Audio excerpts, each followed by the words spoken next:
Hi, everyone. I'm interviewing Victor Ong today. He's from Singapore, and he's currently working for Bain & Company. I knew Victor back in 2006 when he was working at OSIM. And me and one of my partners, Gordon Bruce, we were coaching their team on user experience and industrial design. So we were taking care of how OSIM's line of products would be consistent in terms of the user experience and interaction design.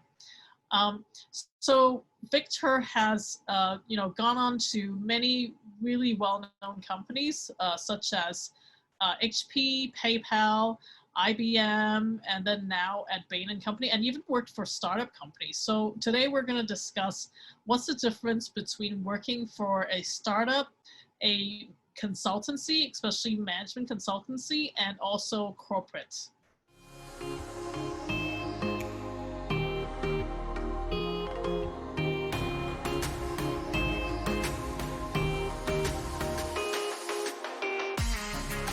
Okay, thank you, Victor, today for joining us. And so here is Victor, who I met many years ago in early 2000s, right?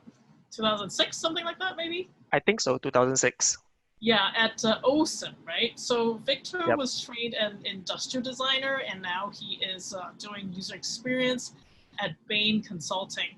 Why don't you first tell us a little bit about your background and your evolution and your UX journey? My evolution. Yes. So, hi, name's Victor. So right now I'm the Director of Design for Bain Co, looking after the APAC region. So Bain itself has being a management consulting group looking at adopting design into its practice. In terms of my background itself, I graduated from the National University of Singapore in the Industrial Design program. Started my job as an industrial designer. That's where I met Elaine. Had the opportunity, a wonderful experience working together with her. And that's where she opened my eyes to the area of like user experience. And when I first started out into this user experience design, it was known as the HCI side of things. And HCI being like the human computer interaction.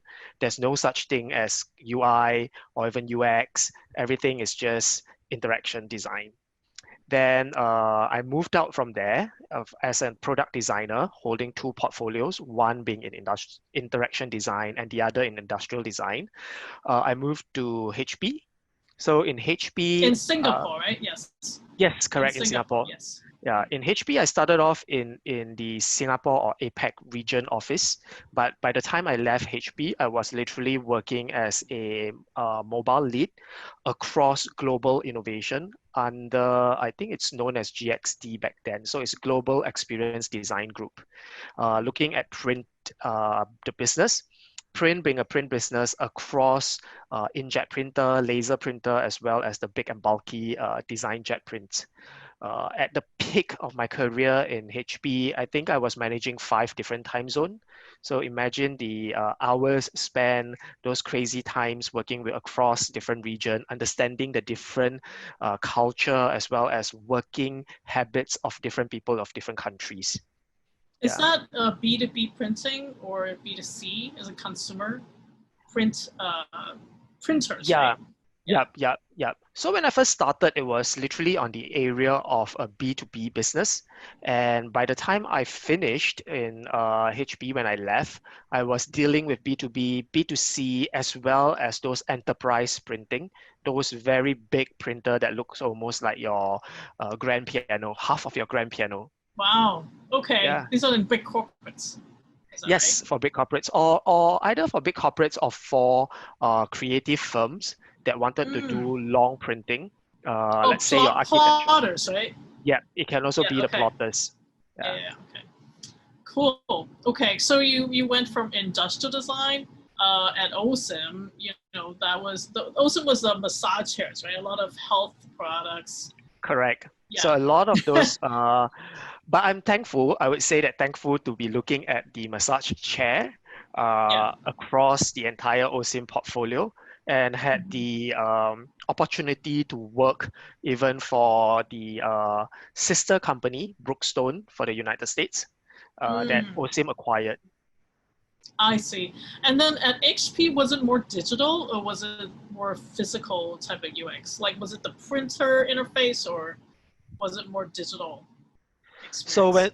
Nice question. So when I first started with HP, it was more, I would say now there's this new term called phygital, so physical digital that time, but there was no such term at the start of that career. We were looking at the interaction design of like the physical printer, how it merged into the digital world.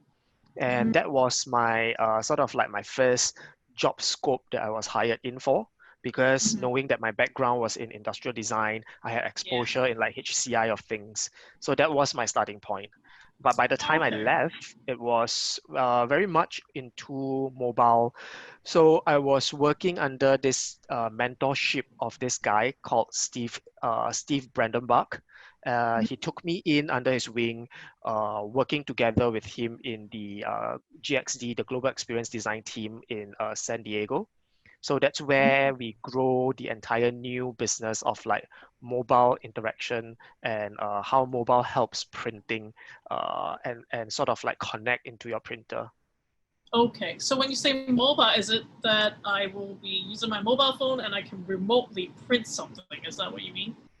Precisely. So when we first started, printer being just a black box, every time you need to do printing, you need to step up to the printer to print. But this entire change of moving towards into the mobile phone is having this flexibility that people can print anywhere, be it your printer can be sitting in your office or sitting at home, or even you might be connected to your friend's printer. You can also print to your friend's printer. Okay, I see. Well, you need the permission, right? Precisely, yeah. Interesting. Okay, and then afterwards you went to PayPal, right? In Singapore also. Not really. So after HP, Really? Okay. I actually ventured into this startup firm. So Okay. from SME, I moved to MNC, and from MNC, I moved to startup because that was the hype of like everyone saying the coolest thing that you can do is like to go startup. So I joined the Okay. hype and the bandwagon of this hype into a startup firm that does ad tech. So in this ad tech firm, I mean, lack of a joke and a pun of saying that I was designing for spam. So it's advertising technology. Oh, okay. How to efficiently sort of like create adverts and do retargeting onto people. So whenever you Oh. serve something online, for example, if you were to serve on investment, suddenly you start seeing like YouTube is or even YouTube or even Google is starting to show you all investment related advertisings. So those are retargeting. Oh, okay. I didn't even know Yeah. that. Okay. How long was that job for? That job was around 2 years. So it Okay. pans along the path of like, again, I was holding a double portfolio, one as a creative director and the other one as looking at design.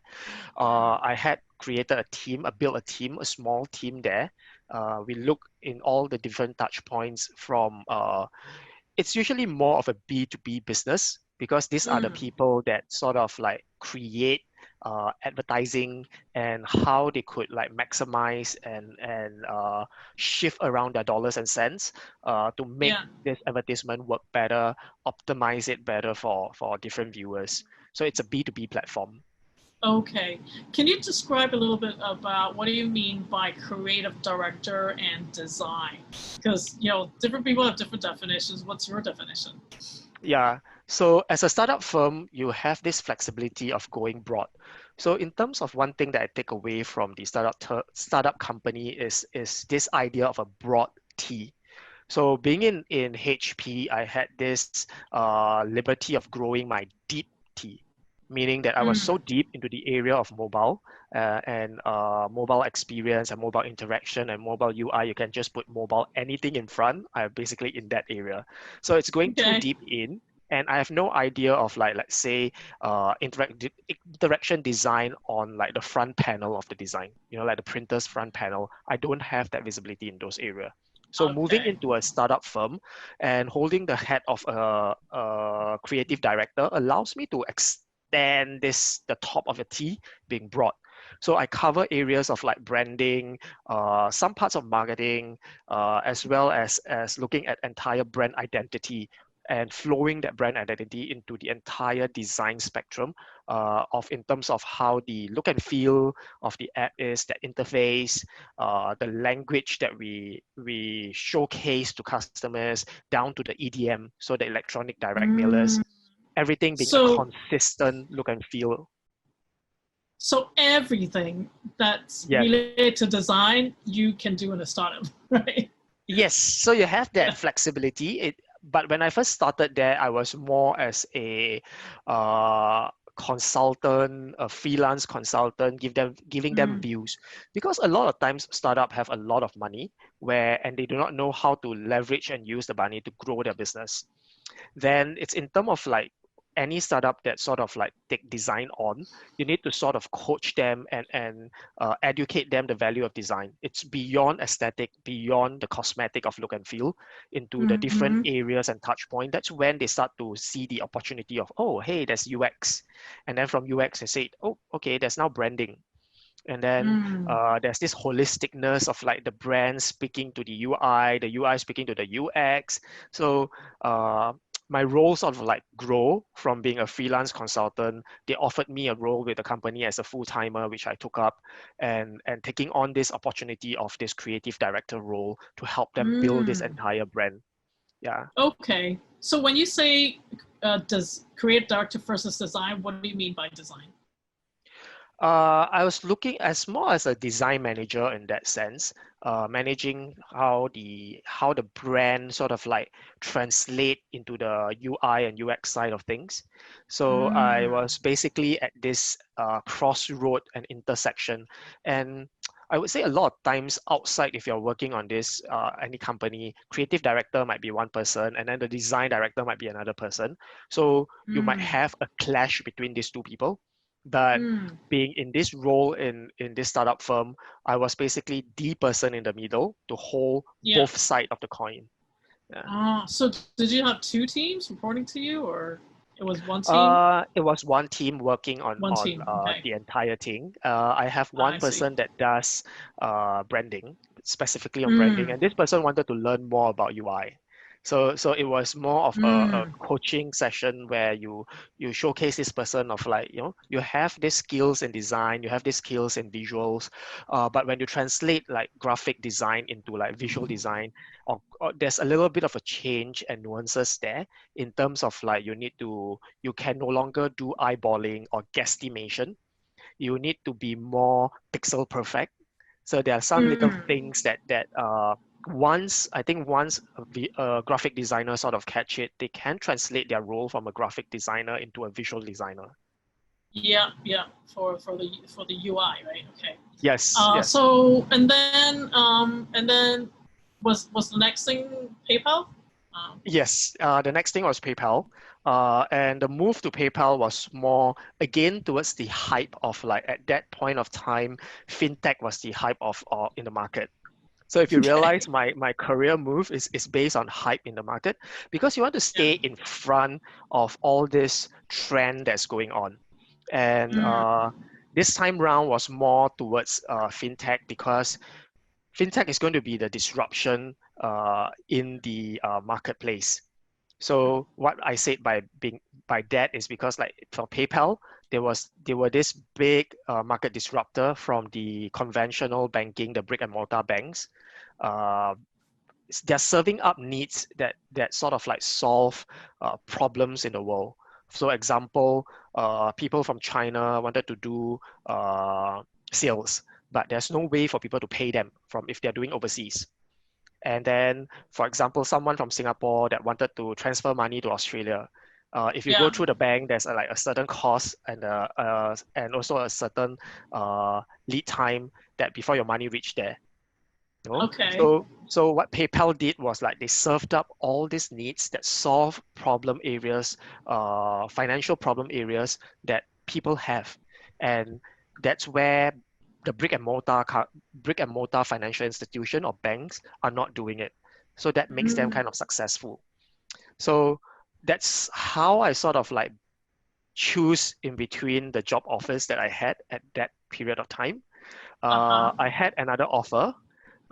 It was with Grab at that period when Grab was at Right. its infancy stage, at the point of growth. I Yeah. did not go for Grab, partly because I mean it's a internal joke that I sort of like hold myself to. A friend of mine shared with me. She said that let money insult you and go for the job that's paying you better. So Okay. that's one of my factor that when I choose my job from in between Grab or PayPal. Yeah. Mm, I But see. in PayPal it was So, quite interesting. mm. Go ahead, Elaine. Oh, so in PayPal, was it more targeted to Asia market? Because PayPal has been around for a while, right? Mm. How did that work? So PayPal Singapore oversees the APAC region. In particular, when I first joined, they were trying to penetrate China market. Was a Mm, very tough penetration that did not come through. Instead, they mm, shifted their focus to what they call India domestic market. And that was where PayPal launched a very good product family and offering to the India market. I So see. I was, But PayPal eventually actually acquired a company in China, I think. it could be after my time. After you left, right? Yes. Yeah. I think that was their next step. Yeah. Okay. Yeah. So I think partly because they were unable to penetrate China market by themselves. So they Yes. thought of partnership, and the best partnership is to buy from someone that's internal in the market and understanding the marketplace better. And then Hmm. basically you have a foothold into the China market. Yes. So Yes. they went, Okay. I think, business strategy wise, they went on a very Western mindset of thinking. So think that they can Mm, handle the entire market. They try to take it head on, and failed yeah. miserably. And that's when Yes. they took the lessons that they learned from the India market and say that, okay, Mm, I think the only way to penetrate China is to acquire someone from China and get your foot mm. in. Oh, so for India, did they do it organically, or did they also acquire some companies? Half and half, I think, Half that half. time. Okay. Yeah. I see. All right. And then how about after PayPal? It sounds like you have 30 years of experience. Ah, no, not that old. Uh, Yeah. so after PayPal, that was when I start venturing into management consulting or consulting Mm, role. Was mm, headhunted to IBM iX. The entire mm. experience was actually quite funny. So a word of advice that I would give to the viewers is always stay connected with people on your LinkedIn.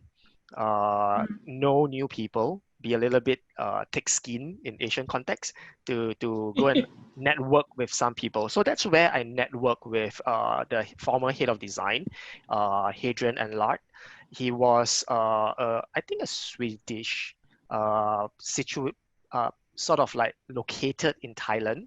Then on one of his trips that he came down to Singapore, I was connected with him, saw his profile. He texted me and said that, "Hey, buddy, I'm in Singapore. Do you want to catch up?" And it was quite ironic. I Yeah. remember this quite clearly because it was a Friday at 5 p.m. When he texted me. Then on Okay. PayPal office is just like maybe 2 train stations away from IBM's office.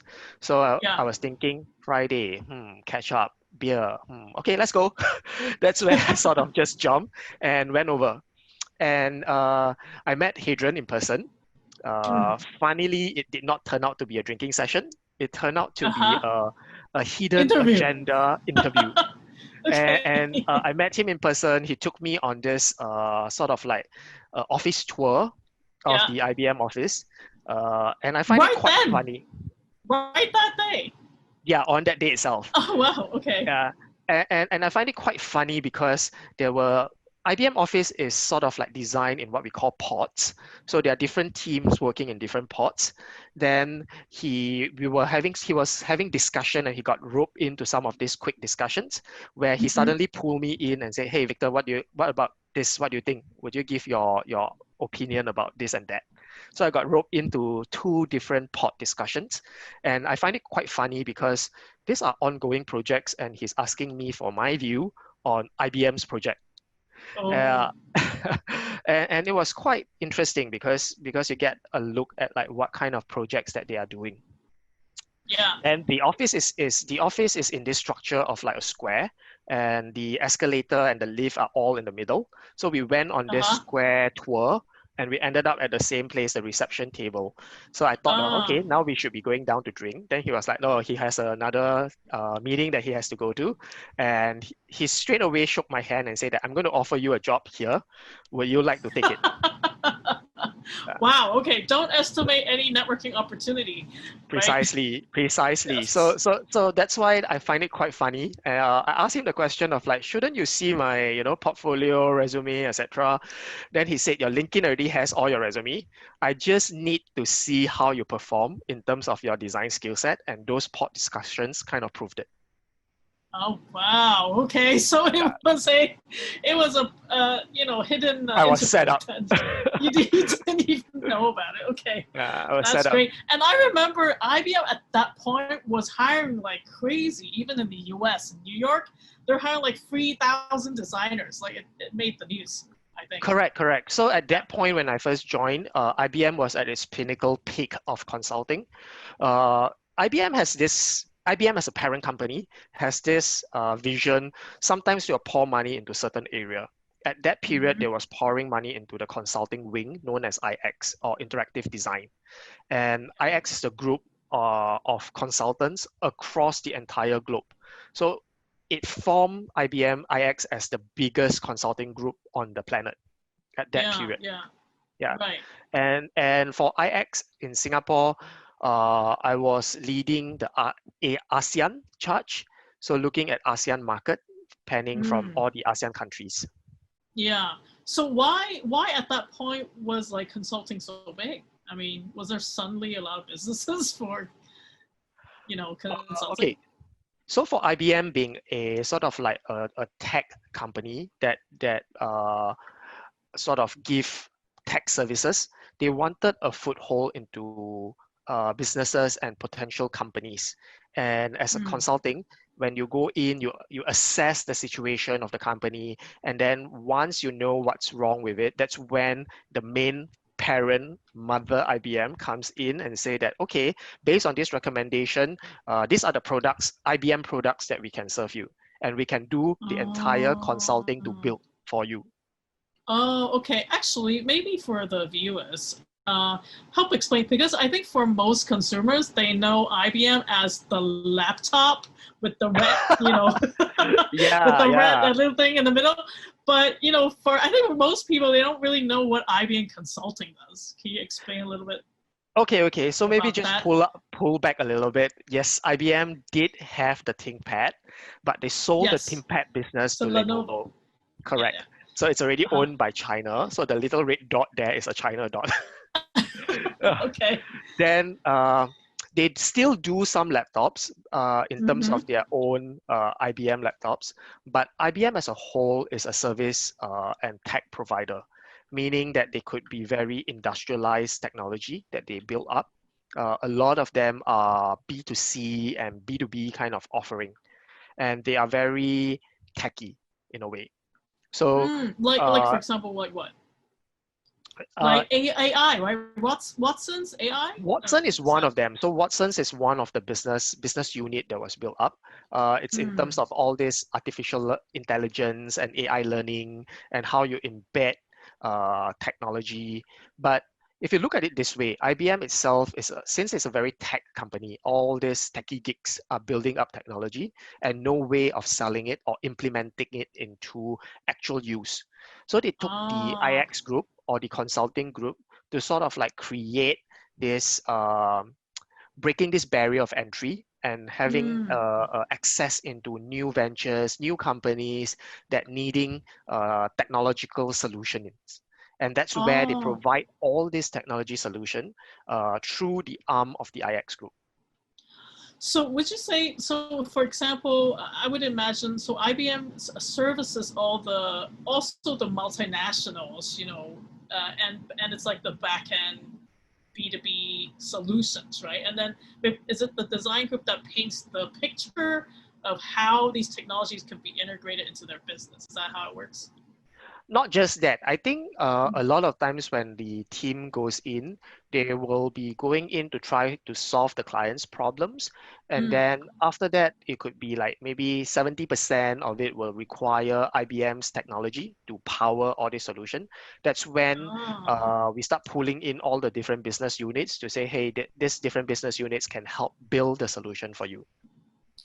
okay. So, I see. so I see.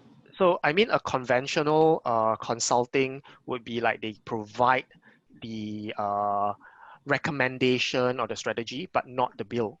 But with IBM Oh, is they were able to give not just the recommendation, but as well as the solution and the bill and the after maintenance and servicing of the solution for you.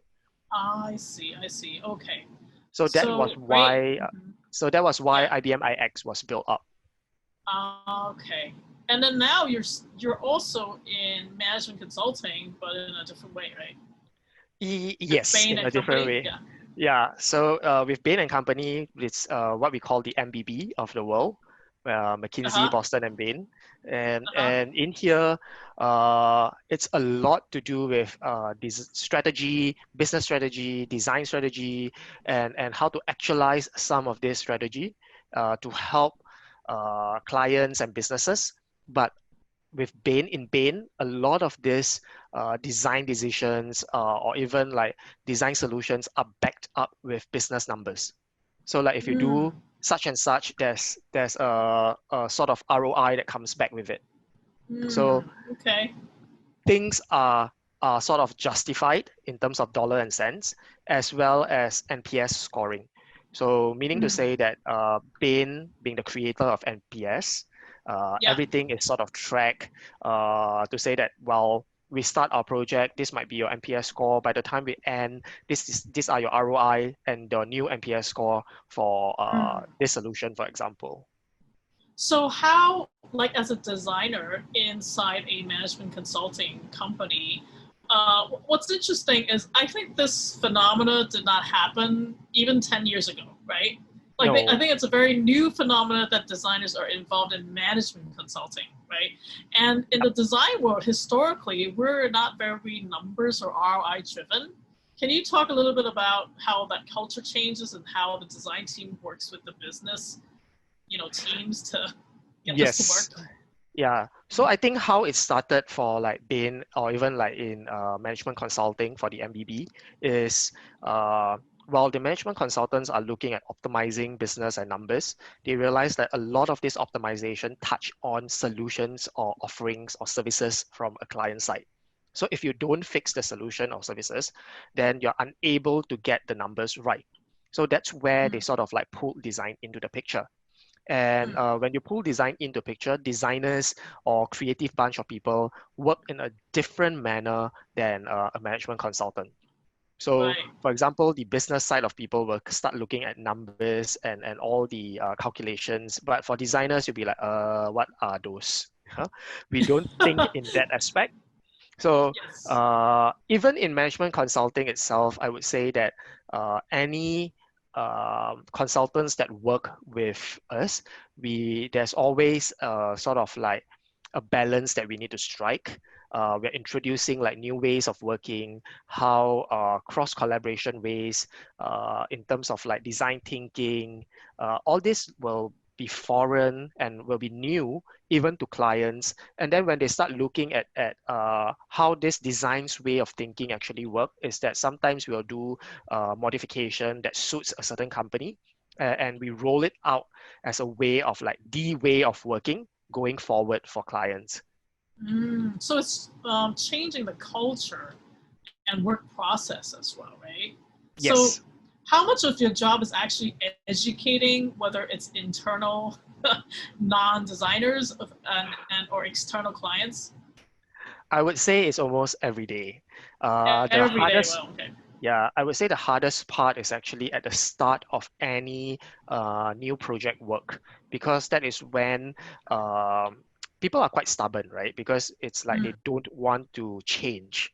And doing this new ways of working, people kind of sometimes uh, not that open So there's a Yeah. lot of times that you need to spend convincing, storytelling, building up confidence, as well as like Mm, building up that relationship with the clients, or even with your own internal team members. mm. Can you tell us what are top three challenges that you find usually in this context, convincing business people? Top three problems. I would say transparency, communication, uh, as well as like constant cross collaboration.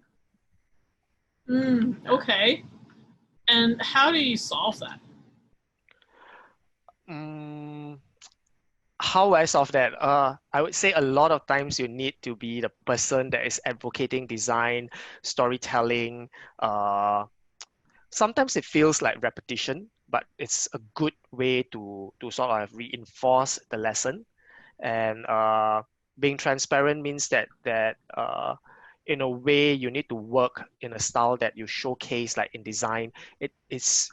It's easy to feel uneasy for at the start of a project, but this uneasiness will start to sort of like calms down. Yeah, but Mm, it's managing expectation at the front that is essential, and you mm. need a lot of patience and nurturing, especially when you are doing all this work. Yes, yes. And in terms of management consulting in Mm-hmm. Asia, because you know how sometimes the design thinking process is very flat, Mm. right? And it's cross-disciplinary, right? But if you engage corporate clients, like sometimes the working team might not be the decision-making team. What do you do then? Oh, okay. So for Bain and Co, what we do is that we have, let's say after your design thinking workshop and so forth, we will have like generate a playbook, uh, and also a steering committee. So we make sure that the steering committee will sort of be like filled with people with the Ds, um, Mm. and we call it the who holds the D, meaning that who holds the decision, and to make sure that the decision Oh, makers are always in those steering committee. mm. Then prior to that is the partners in the group. They will build promoters, meaning prior to this they already sort of build up this relationship, and the people that in the end gets on into the steering committee are already promoters of what we wanted to do. So Oh, it's just like an official meeting to get everyone aligned on the same page and yeah. literally put ink on paper. Ah, I think one of the benefits of being in management consulting is because they do access the C level, right? The C suite, the Correct. CEO, CTO, CEO, whatever, right? Um, Correct. can you explain a little bit more about what you mean by playbook? Playbook is more of like usually if when we do design thinking workshop and so forth, the session might be long. It might be a lot of things that comes out from it. So playbook is the part that we have like post workshop, some analysis that's been done. We capture all the sessions and all the exercises that were done, and generally create a path forward of like what comes out from the session. Then Right, it's it like the becomes a next presentation. steps. Correct. Oh, okay. I see. Okay. Wow, it took almost an hour to just a half hour to talk about your background because you have done so many different things. So the next question is, can you compare? Because you've worked in corporate consulting, startup, can you highlight? What are the differences? Like, what are the pros and cons? Because I think many younger designers might Mhm. be considering all these different options, right? I would say for younger designers when they start out, go into consulting first because that's where it Mm, opens your eyes in terms of breadth. Then mm, once you know sort of like you love some area that you like, then that's where you start to venture your deep tea, and mm. that's where you can go into your SME or even your MNC. But be a bit cautious in terms of like your MNC because sometimes you might get stuck there for too long doing the same thing. But Mm. it doesn't mean that it's bad because if your mindset is correct, that's where you can hone your skills and become what I would say an expert in that certain area. Mm, okay. And so can you talk about, so it depends on which stage of design you're in, right? You're talking about Yep, younger, get more exposed, and then be more the deep tea yep. later on. Growing your Yeah. expert area. Yeah. Okay. So how about like the work differences between these three types of entities? uh, I think it depends if we rewind it into the area of like junior designer, mid designer, and senior. I would say junior designer, you need to really persevere, put in those long hours. In management consulting, you're basically working more than like 60 hours a week. You're working Mm. quite late. Uh, and like it's like going back to your junior designer days where you go to work, you see the sun, you come home, you see the moon. You Okay. know? That's what I can equate and remember about my junior years. Yeah. It's honing your craft and honing your design skills. Yeah. Mm-hmm. Yeah. Then So as you go, I guess in corporate, you know, it's not so crazy, right? It's like nine mm, to six or yeah. yep, precisely. So corporate is 9 to 6, but when your project peak, of course, you need to stay the late hours. I would say it's a little bit more relaxing in a way because your sort of like area of work is sort of crafted out. You don't have to sort of go so deep into like looking at outside and beyond. And being in corporate, though your area is crafted out, again, it depends on your individual mindset of whether do you want to stay stagnant in that area or you need to find your way about this in this field. So because as corporate, you are one out of tens of thousands of people, and Mm. you really need to make yourself heard because otherwise you're just another voice among the thousands. Mm. So in terms of making yourself heard, like what kind of skills do you think designers need, you know, to work in the three different situations? Oh, okay. I think number one is in terms of your presentation skill. You Mm. need to be able to articulate quite well Mm. in terms of like telling your story, getting people immersed into your story, but Mm-hmm. not to the point not to the point of talking about like grandmother story, like really chong hei or the long-winded story. It's So more of hey, okay, yeah, it's more yes, of how can you make your story precise and captivating enough for your audience. So be right, short, be sweet, be sharp. okay. And is this across all situations? I I would mean, say so. corporate, consulting, and startup, right? Yeah, I mean, for corporate, if you want to make yourself heard, you'll need to really strive. Storytelling and also presentation skill is one way of making yourself stand out among your peers. And that's where, like for myself, that's how I sort of get myself noticed and brought into like the bigger scope beyond just the Singapore market. Oh, okay. Where did you acquire that skill? I mean, did you take classes or practice pitching or? Uh, for myself is I used to have an interest in like public speaking.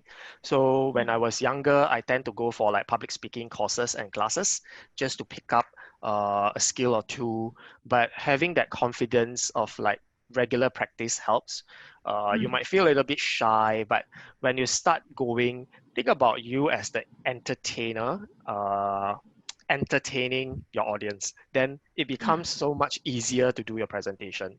Then Mm. again, I feel that presentation skills sometimes falls into your MBTI, where you mostly the E people, the extroverted people will fare a little bit better.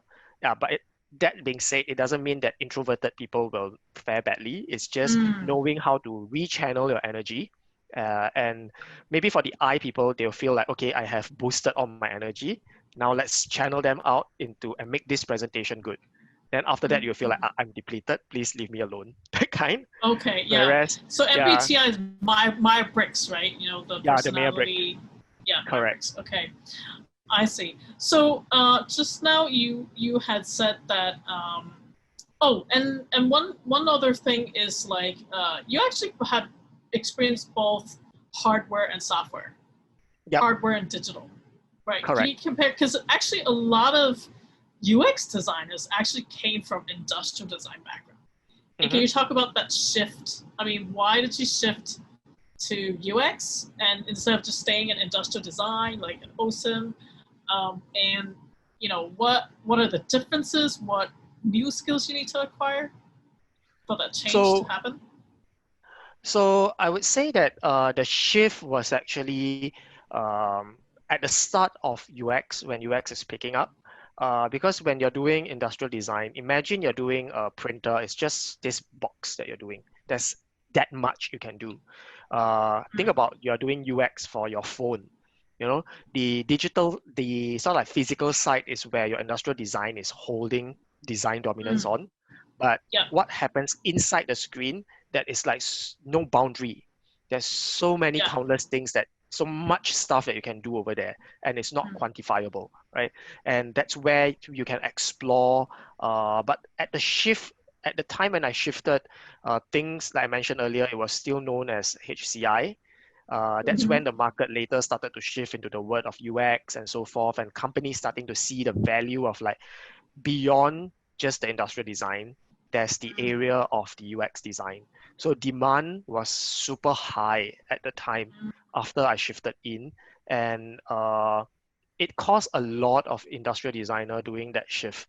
But the shift is you literally need to know, like, from the industrial design, you already have the background and the core design skills. It's shifting that mindset from a physical world into a digital world. When you start looking at pixels, uh, that's where that mindset shift needs to happen. But in terms mm. of scalability, things that you have already acquired from industrial design is literally pod, carry, plug in, and then you can still run and work with it. Right, because in UX we talk a lot about user research, like the user journey or customer journey. Hmm. Research and analysis is a huge part, even before doing the actual like wireframing or interface. But and compared to industrial design, it seems to me that the front end of that is not that much, right? Like it's more the form factor or ergonomics, like defining what the product is sometimes there's not so much emphasis on the front end. I think the part that an industrial designer will fare quite well when it goes into UX is in terms of their research side, because in both, for someone that have went through design school and industrial design training, you have already spent 4 years of like knowing how to do research and how to synthesize research into insights. And when you're doing in UX, it's almost similar. That's why I say you can plug, carry, plug. Uh, Mm-hmm. then the portion that might be a little bit of a challenge for any industrial designer that doing a swap would be like translating your design and your insights, translating your research into insights and then insights into design. So the challenge come at translating insights to design, because a lot of Mm-hmm. times the design is going to be more of like a screen-based design. Mm, So right. that's where the struggle will happen, because uh, in industrial design, sometimes it's all about in what Chinese call it as 靠感觉, meaning that it depends on your feel. 靠感觉. Yeah, Okay. it just feels right. Then you're like, okay, the line feels right. It looks sexy. Let's do it. You know? But of course, Yeah. form factor also plays a part. You know, like ergonomics, etc. But a lot of times it's about gut feel, like design aesthetic and design appreciation on that front. Mm-hmm. But when you go into the digital side, you can't 靠感觉 when it comes to the Mm-hmm. design, because a lot of Right. these are all down to its pixels. And that's where that struggle of translating that mindset from like the physical world into the digital world. Mm. Yeah, and it's because it's about usability as well, right? And you can measure Yeah, it almost. So you can yes. test the design, and sometimes designs get hurt when when the users don't like their design, and right. Um, Yeah. so yeah, test. I think the user testing part is also quite important. I mean, involving the user part, right? Hmm. It's a huge aspect of UX. Um, Yes. yeah, yeah. Okay. Um, so, how about in terms of currently when you hire people, hire Hmm. designers, Hmm. UX designers, like what kind of issues are you running into? Like, are there certain talents that it's hard to find, or skill sets are not really ready? Okay, like right now, especially like from my days from when I started hiring, I realized that a lot of designers they can just mask themselves to say that they're designers, and then when you look at their Just change the skills, title. yeah, Uh-huh. when you look at their skills, that's when you can qualify them. In terms of like, are they just a UX designer? Meaning that sometimes some people are just purely on the logic side, but they have this difficulty of translating insights into design. The aesthetic side is missing. And Mm. sometimes you have designers that are so good in aesthetic, but they don't know how to tell that story of the logic side of things. They can't quantify it for you. So this could be Mm-hmm. people that are from graphics design or visual design that wanted to do UX. So they struggle in Yes. terms of that logic side of UX. And then you Yeah. have people that have very good logic sense on UX, but they are so poor on the aesthetic side. So Mm-hmm. it's a bit Yes. hard to find people because like for management consulting is that we are almost wanting to find the perfect unicorn, or what we Right. call the full stack designer. We Yes. acknowledge, and I myself acknowledge that the unicorn is quite mythical out there. No one can Yeah. sort of do everything, but Mm-hmm. everyone is sort of having a strength in some particular area. But when I Yes. look out for talent, I usually look out for people that have a certain skill in terms of their deep tea, where they Mm-hmm. expertise in, and as well as they have this uh, general knowledge and they're still able to do the other side of your tea. So like your breadth of your tea. So some area of your breadth of your tea, they still understand that. So Right. I'll try to look out for such people. And in particular, I feel like for younger designers compared to us, like Elaine, myself, we are like the older I'm generation designers. I'm an even older generation. Yes. I, I mean, for us, we are more towards the T model, whereas Yeah. for the younger designers, I feel that they don't, they should not just go with a T model. They should go with what I call a pie model, meaning that they have Mm. like more than one single depth. Like your pie, like Oh, pie. Okay. yes, that Yes. pie. So you Yes. have like one depth of your leg, and then you have maybe another depth or specialize in some other areas. So when you look out for such people, sometimes I'll try to look out for such talent, a pie talent. And Can you explain why? okay, because if let's say, for example, if you just want a designer, then this designer is just solely on UX, is so good on research, but having a lot of trouble and difficulty of translating research into the design side, the aesthetic side. So if you have a pie Mm. model, this person might have a little bit of experience on like translating design.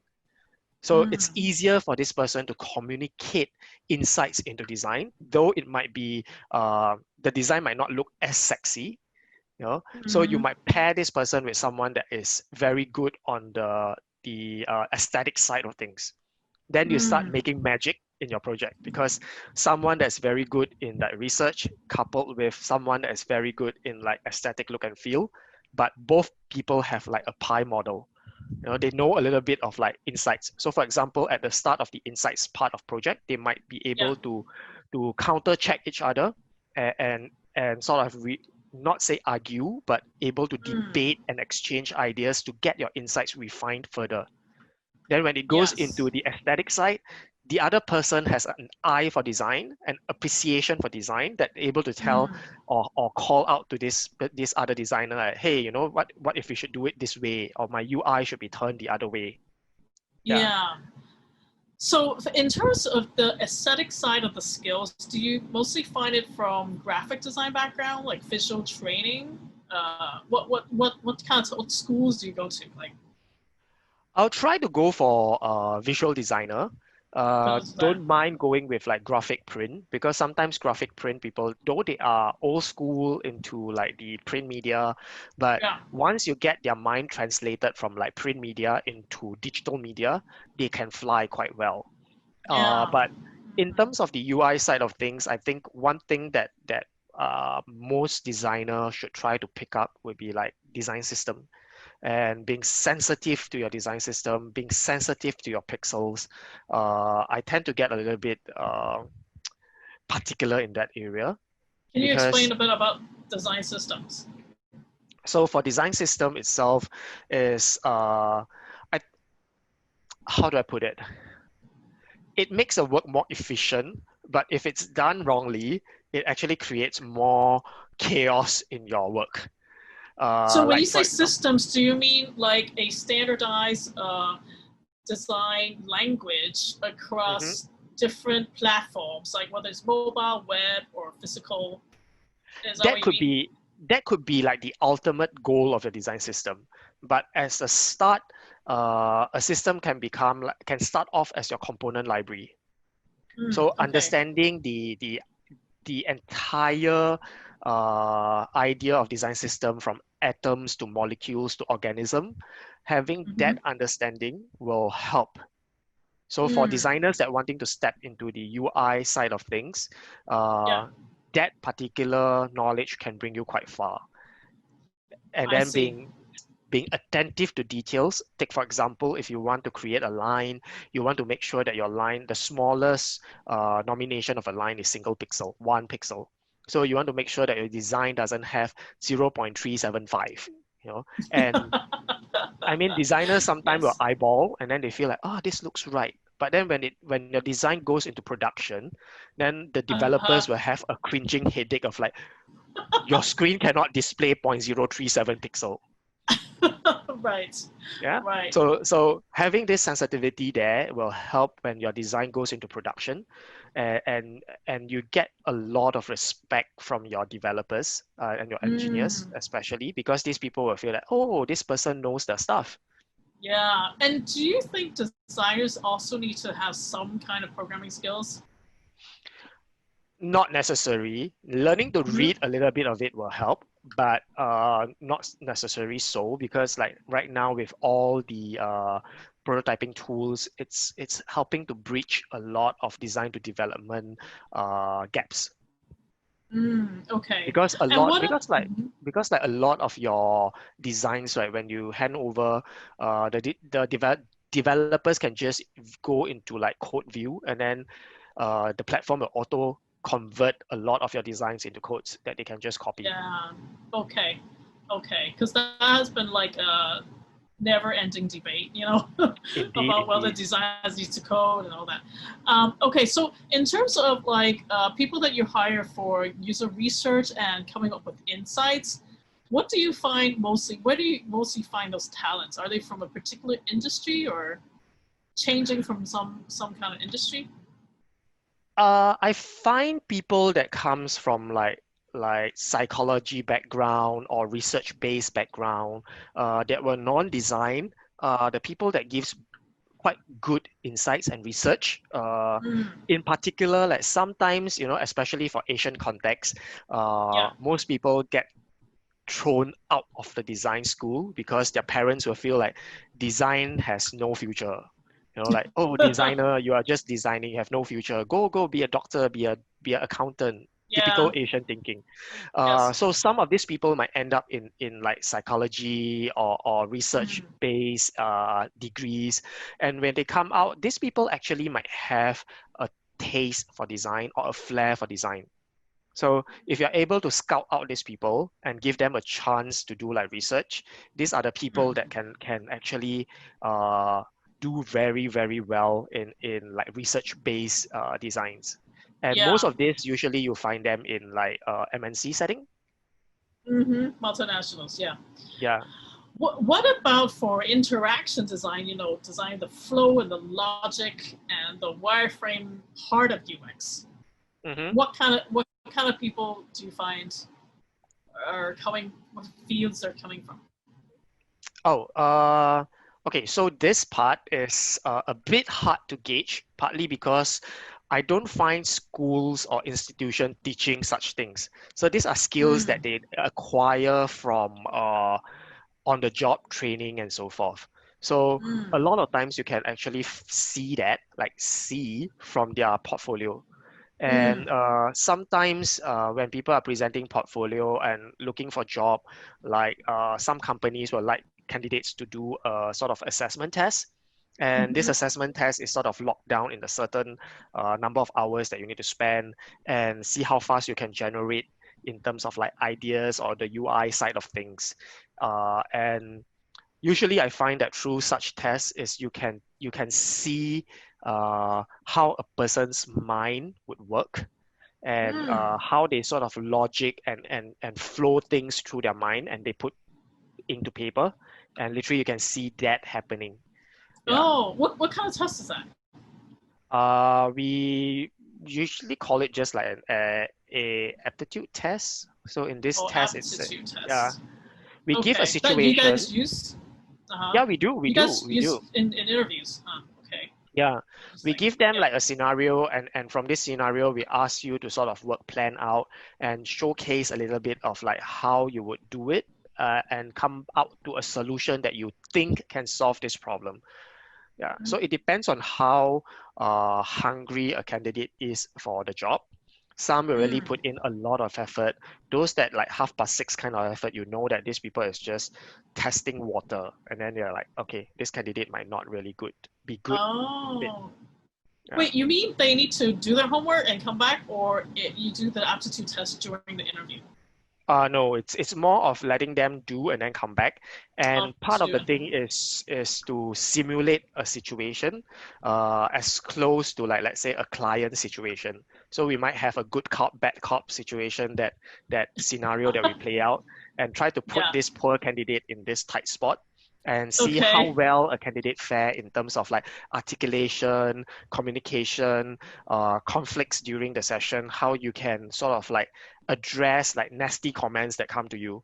So Elaine, you mentioned earlier, right, that designers tend to hold their baby too tight. And then when they hear customers or clients saying that, oh, this is actually shit, then how can they react to it?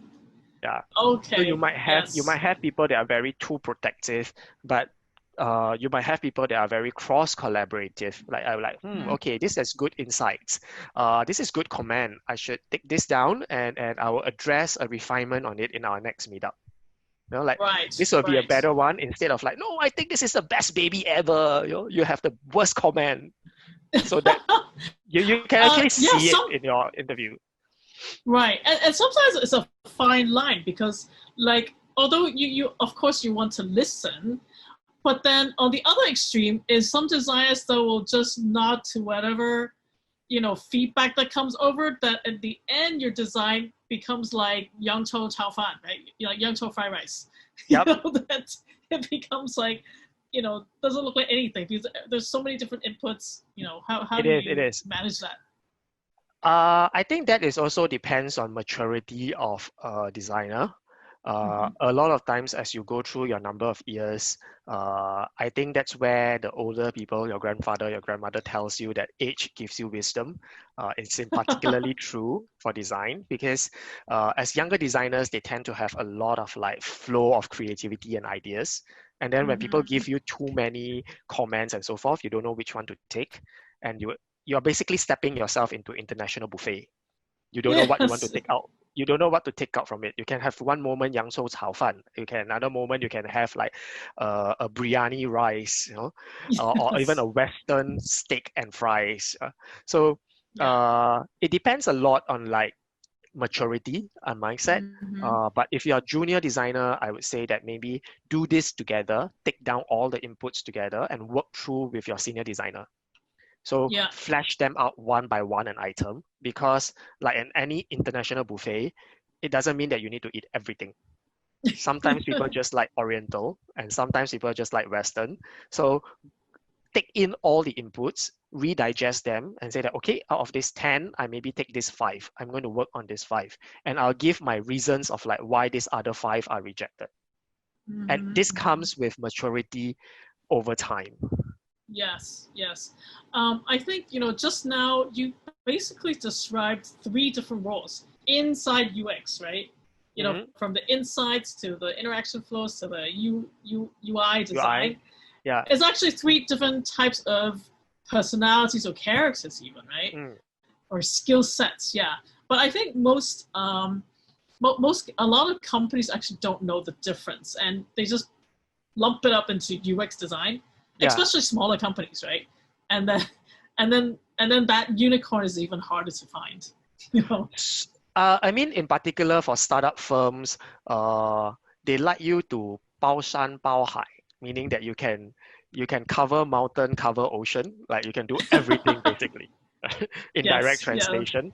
Uh, yeah. and you're right, even like with big companies as well that never had a presence of design, their first sort of like impression of design is that people that makes things looks pretty. It's not about Mm-hmm. like research and so forth. So a lot of times the first impression that we will do with client will be like from the research get-go. So having that in-depth ethnographic study, building out the insights, and when we present the playbook and say that, okay, these are the findings that we find out, that is when you start to impress clients or even your stakeholders of like, oh wow, design is not just making things look pretty. Yeah. You know, you Sometimes start, I feel like we use the wrong word. you know, yeah. we use a word that doesn't really communicate what we actually do, and then Mm, we keep fighting the word with what most yes. people understand it to be. Okay, so last question is Mhm. what kind of what kind of trends do you see going on in the industry, and how people should prepare for that? Coming up. What kind of trend is moving in the industry? I think UX is still going to continue to grow, in the sense that a lot of companies will want to look for unicorn. So best not to be a single sort of like the T model, move towards a pie model. And I would say for those that want to come into UX, diversify your skills a little bit. Not just like, let's say Mm. you're all fully on research. For example, you studied uh, some degree in like engineering. Then you're like, oh, I want to become a designer now. You go for some course and you come out. You're like, okay, I can be a designer. Sometimes it's a bit difficult and hard because if you compare to a person that has went through 4 years of design school, so you will know Mm. your arts and craft side of things. So Yeah. I would say that for these people that want to change field, go not just with one single course, like other courses that can help refine your skill sets. Mm. What like I don't know, like what do Singapore designers go? What kind of courses do they go to? Because, for example, even in Hong Kong and even in Canada over here, a lot of times people go to the general assemblies Yep. or the brain station. So it's mostly 3 months training, right? In Yes. UX and UI, right? Sometimes they have two courses. One is UX, one is UI, and that's about it. It's just 6 months training, right? Mm. And if you are not from a design school background, you basically can't train that skill within 6 months. What should they do? Okay, so this is one very interesting part that I would like to share of my experience in IBM. I met a Uh-huh. very young designer, Mm-hmm. non-design training background. He wanted to be a designer. Mm-hmm. So I think got two of them. One of them went through a general assembly path, came out, and then he has this interest in design and an eye for design. So when he went through the aptitude test, that was when we offered him a job and he comes in. It's tough at the front, where because some of these designers, because they already had design training, like proper design training, they're able to catch things very fast. And then he struggled a little bit, but he persevered through. So when I mentioned the earlier part of like when you go to work, you see the sun and you come home, you see the moon, that is amount of effort that people put in when they start changing job. So that is one person. The other person actually created a stir. He has this interest in design, where he picked an app and redesigned it from scratch, from research all the Mm. way to the front of like how the UI will look like. He has a flair for design, and he posted it up as a Medium article Mm. online. It caused such a big stir that the company that owns that app actually invited him over to have a talk. Oh wow! Okay, that's And impressive. yeah, and in the end, they were offering him sort of like an internship, which he did Oh not take up wow! because he didn't take up because he was already working internship in IBM. Oh, so you Yeah, guys grabbed him first. Okay, precisely. I see. And sometimes when I see an eye for talent, I tend to try to grab that person if possible and work with that person. So with him, his name is Darren. Yeah, Darren was like I said, people that didn't go through design school. You can go through GA, for example. You come out, you lack these design scans. Uh, I was helping him. What I call a PD talk would be like professional development. Helping him through like how can he improve on his aesthetic sense. mhm, And a lot of times I still have his drawing, like his before and after drawing of his progression. His yeah. first drawing that he did on his iPad was literally what I call a Mao Mao Chong or a caterpillar Mao drawing. Mao Chong. Yeah, Okay. and you can see it because like these people, because you don't go through design school, you don't Yeah, have the confidence of your pen, be it your physical pen or even your iPad pen. And when they draw, you literally see like they are caterpillar lines, like furry drawings. To draw a yeah. stroke, there will be like composition of like a lot of mini little strokes to draw a single stroke. Yeah, Okay. and Yeah. and what he did on his end is like there was courses that he picked up, small short courses of like arts and craft, painting, and he goes sign up for all these different courses. Oh wow. Yeah, and he accidentally signed up for one that does nude drawing. Nude. Yeah. Well, actually, that's what we do in design school. Everybody's seeing nude people, right? uh, to him it was like very eye opener, you know, like first time doing such things. uh, and today his drawing is so much better. He's now working as Hmm. a designer, I think, in one of the companies in Singapore, an Okay. in-house company. He literally just switched fields from I Yeah. think one of the arts background into doing like design and design as a profession and career now. So happy for him. Yes. Yes. I think because sometimes people think drawing. I mean, actually, in our field, drawing is a communication skill, right? But I Yes, think to the outside world, most people think design is, you know, just just drawing. you're just born and it's just pretty pictures, right? Yeah. And it's not seen as a communication skill, which Hmm. which is kind of where the disconnect is, right? Yep. So apart from UX still going strong, and young people should acquire more like courses to hone in on their aesthetic Hmm. skills, especially. How about like upcoming technologies, like for example AI, blockchain, big data, whatever? Like, do you think it's gonna change designers' roles, or replace certain design skills? Okay, so like for example, if you're mentioning things like AI and so forth, take for example Mm-hmm. like Wix logo maker. It used to take like a designer hours and hours of generating a logo. To Wix now with a click of like a few selection, ta-da, you have your logo up. So Yeah, yeah, though though algorithms can change our design, but in terms of like the core skills of design, you still I feel that it's not irreplaceable. It's not replaceable. yeah. Mm-hmm. Things like an eye for ethnography. Uh, if you compare to, let's say, a business school person, a lot of the Mm-hmm. research are more surface research. So if you give them the same questionnaire for an ethnographer, a design researcher, compared to let's say a business person running or a marketeer, they literally like doing a checklist for a marketeer. Just ask the question and go. Whereas for a design researcher will be things like they will ask the why. You know, like they notice something, they start plugging in and they start digging those holes to find the crux of insights that can turn out to be quite valuable. You know, so Right. take example. I was in a research for a healthcare client. Uh, Out of like 10 people that I interviewed with, imagine all 10 people love to self-diagnose. You know, Mm. everyone like I have a rash. I go Google, find pictures that are related to my rash, and then I'll be like, "Oh shit, I have this sickness." And then when I go to a doctor, the first thing you tell a doctor is, "Oh, I seen Google. I think I have this." And then the doctor will tend to shut you up and say that no, this is just normal allergic reaction instead of like some STD or something, you know. Yeah. And that's what we found out, you know, like everyone loves to self-diagnose, be it Yeah. however young or old you are, Yeah. Google is like your Google and WebMD are like your friendly repository of like healthcare questions. Yeah.